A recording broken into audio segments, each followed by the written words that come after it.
ನಮಸ್ತೆ ಸ್ನೇಹಿತರೆ, welcome back to Sheelu recipes channel. ಇವತ್ತಿನ ರೆಸಿಪಿ ಪಾಲಕ್ ದಾಲ್.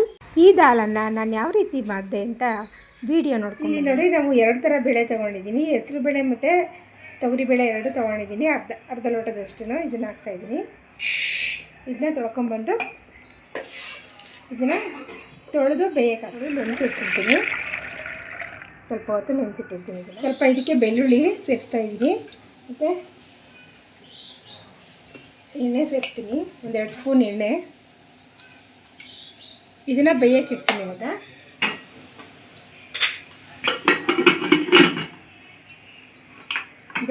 ಬೇಳೆನ 3 ವಿಷಲ್ ಕೂಗಿಸ್ಕೊತೀನಿ. ನೋಡಿ, ಇಲ್ಲಿ ಬೇಳೆ ಬೇಯಿಸ್ಕೊಂಡು ಕಟ್ಟು ರೆಡಿ ಮಾಡ್ಕೊಂಡಿದ್ದೀನಿ. ಈಗ ಸಾಂಬಾರಿಗೆ ಒಗ್ಗರಣೆ ಕೊಡೋದು. ಒಗ್ಗರಣೆಗೆ ಎಣ್ಣೆ ಸೇರಿಸ್ತಾ ಇದ್ದೀನಿ.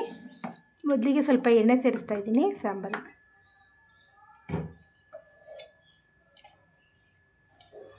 ತುಪ್ಪ ಕೂಡ ಸೇರಿಸ್ತಾ ಇದ್ದೀನಿ. ತುಪ್ಪ ಹಾಕಿದಷ್ಟು ಟೇಸ್ಟ್ ಚೆನ್ನಾಗಿ ಬರುತ್ತೆ ದಾಲು.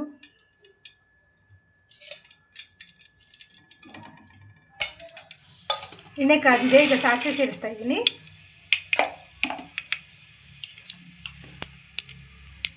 ಸಾಸಿವೆ ಜೊತೆಗೆ ಜೀರಿಗೆನೂ ಹಾಕ್ತಾ ಇದ್ದೀನಿ.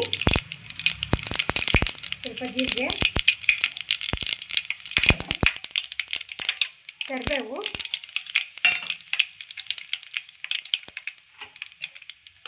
ಮತ್ತು ಸ್ವಲ್ಪ ಹಿಂಗೆ ಹಾಕ್ತಾ ಇದ್ದೀನಿ. ನೋಡಿ,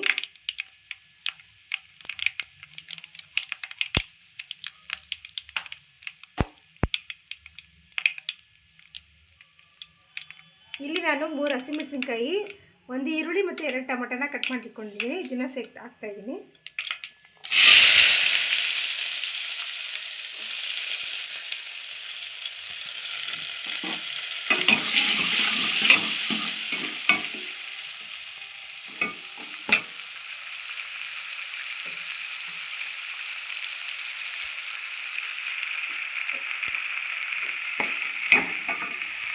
ಸ್ವಲ್ಪ ಅರಿಶಿನ, ಅರ್ಧ ಚಮಚ ಅರಿಶಿನ ಹಾಕ್ತಾಯಿದ್ದೀನಿ.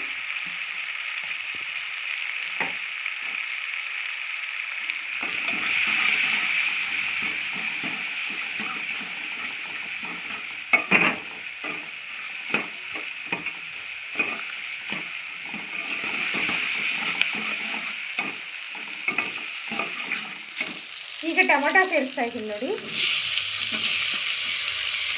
ಇದು 2 ಟೊಮೊಟೊ ಕಟ್ ಮಾಡಿಟ್ಕೊಂಡಿದ್ದೆ, ಅದನ್ನು ಸೇರಿಸ್ತಾ ಇದ್ದೀನಿ.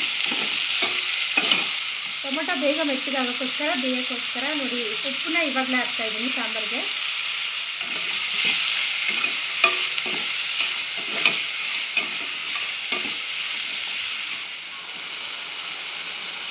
ಸ್ವಲ್ಪ ಅಚ್ಕಾರದ ಪುಡಿ ಸೇರಿಸ್ತಾ ಇದ್ದೀನಿ.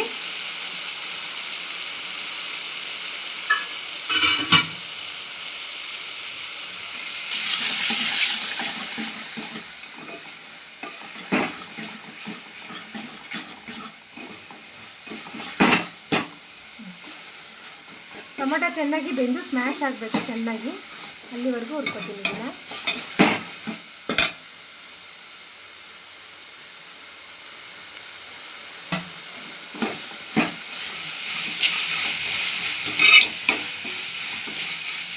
ಈಗ ಟೊಮೊಟೊ ಈರುಳ್ಳಿ ಎಲ್ಲ ಚೆನ್ನಾಗಿ ಬೆಂದೈತೆ. ಇದಕ್ಕೆ ಇವಾಗ ಪಾಲಕ್ ಸೊಪ್ಪನ್ನ ಸೇರಿಸ್ತಾ ಇದ್ದೀನಿ. ಕಟ್ಟು ಪಾಲಕ್ ಸೊಪ್ಪನ್ನ ತಗೊಂಡಿದೆ, ಅದನ್ನು ಸೇರಿಸ್ತಾ ಇದ್ದೀನಿ.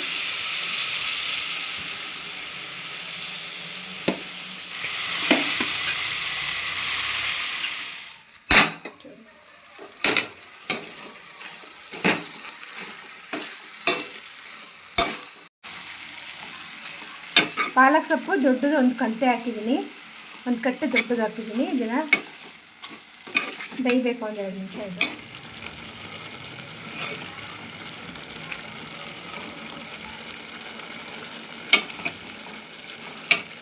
ಈಗ ಪಾಲಕ್ ಸೊಪ್ಪೆಲ್ಲ ಚೆನ್ನಾಗಿ ಬೆಂದಿದೆ. ಈಗ ಬೇಳೆಕಟ್ಟನ್ನು ಬೇಯಿಸ್ಕೊಂಡಿರೋ ಬೇಳೆಕಟ್ಟನ್ನು ಸೇರಿಸ್ತಾ ಇದ್ದೀನಿ ಇದಕ್ಕೆ.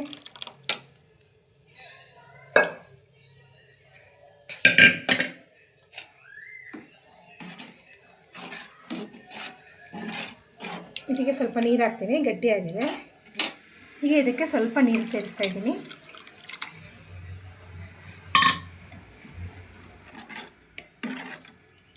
ಒಂದು 2 ನಿಮಿಷ ಕುದ್ರೆ ಸಾಕು. ಎಲ್ಲ ಬೆಂದೈತೆ. ಇವಾಗ ಇನ್ನು 2 ನಿಮಿಷ ಇದು ಕುದಿದ್ರೆ ಪಾಲಕ್ ದಾಲ್ ಸರಿ ರೆಡಿ ಆಗಿಬಿಡುತ್ತೆ. ನೋಡಿ ಸಾಂಬಾರು ಕುದೀತಾ ಇದೆ. ಈಗ ಲಾಸ್ಟಲ್ಲಿ ಇದಕ್ಕೆ ಕೊತ್ತಂಬರಿ ಸೊಪ್ಪು ಸೇರಿಸ್ತಾ ಇದ್ದೀನಿ. ಪಾಲಕ್ ದಾಲ್ ರೆಡಿ ಆಗೈತೆ. ಈಗ ಸ್ಟವ್ ಆಫ್ ಮಾಡ್ತಾ ಇದ್ದೀನಿ.